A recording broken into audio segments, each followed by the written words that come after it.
Spumante Italia 2021, siamo a Garda, siamo sulla nostra terrazza vista lago, siamo in un posto meraviglioso e siamo con dei personaggi fantastici perché abbiamo il dottor Cottarella che non ha bisogno di presentazioni e abbiamo Domizio Pigna della Guardiense, cantina molto interessante con cui abbiamo già parlato ieri e con cui torniamo a parlare oggi di spumantizzazione da vitigni autoctoni.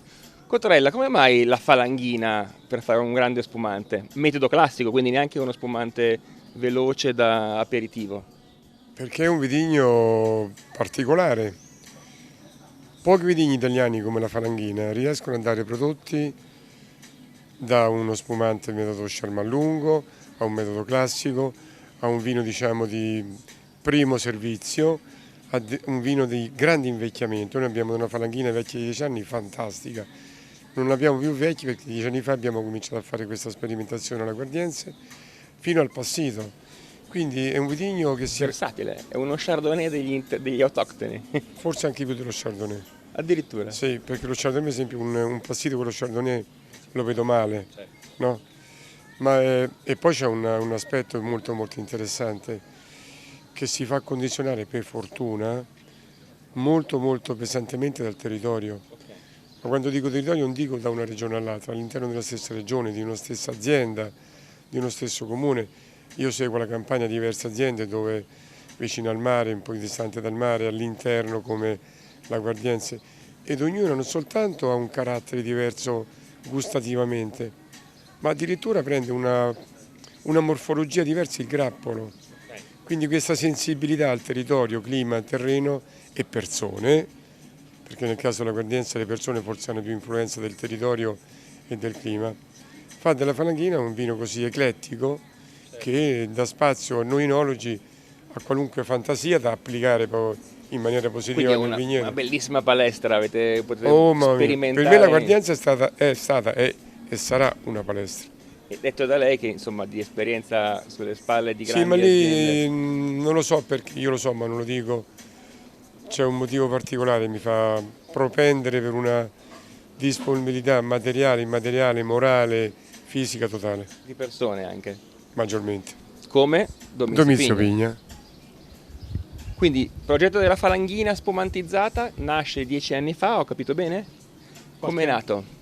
È nato da un progetto che abbiamo fatto col dottore Cottarella circa 15 anni fa. Siamo partiti.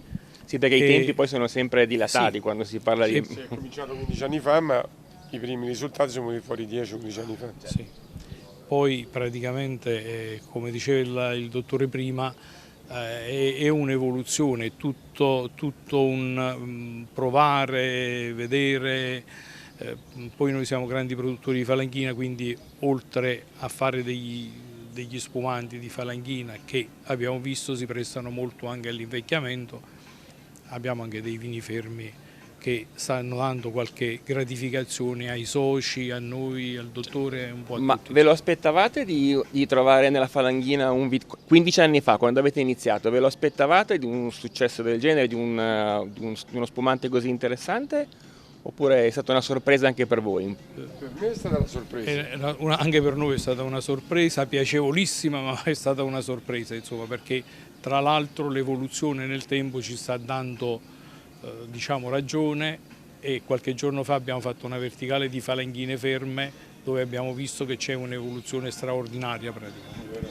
Ok, altri vitigni del territorio vostro, quindi campano, oltre alla falanghina, che hanno dato o possono dare buoni risultati, ci possiamo aspettare qualche rosato, daglianico?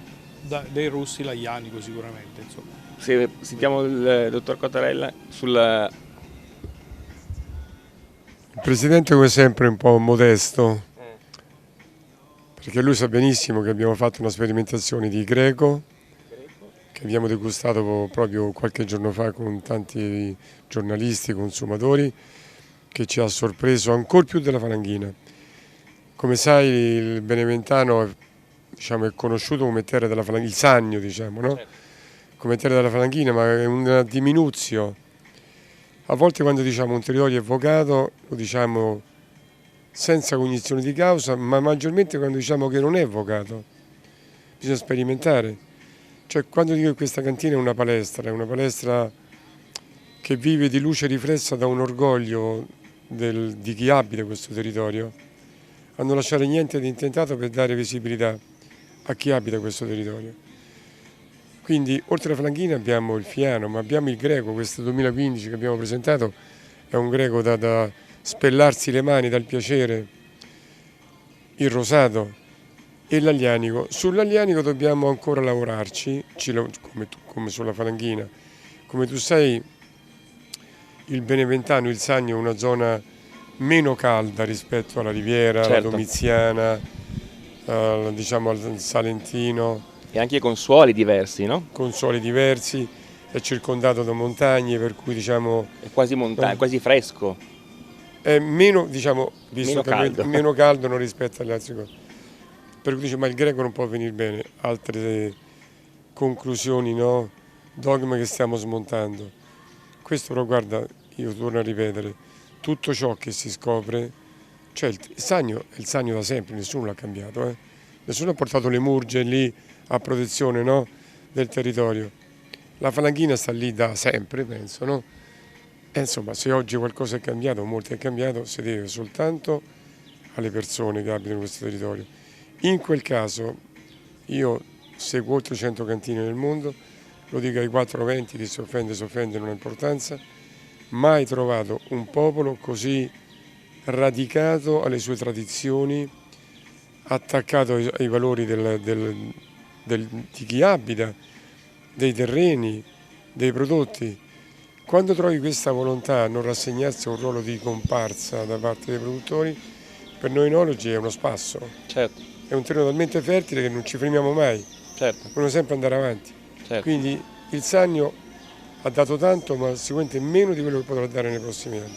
Quindi, appuntamento dal 2022, 2023, 2024, sempre a Spumante Italia, con le prossime annate, con le prossime sorprese della Guardiense e di Riccardo Cottarella. Beh, io spero andare avanti, sicuramente il Presidente Guardiense... Vigna, più il Presidente Vigna di andare avanti, finché c'ho vita lo farò. 50 anni abbiamo fatto un accordo che praticamente procediamo insieme, poi dopo vediamo. Insomma. Ok, quindi fino a Spumante Italia 2060 siamo a posto. Perfetto. Ci saremo. Magari saremo un po' più capelli bianchi. Più piano, parliamo più piano, ma ci siamo. Va bene, perfetto. Grazie tante del tempo che ci avete dedicato. Grazie a te.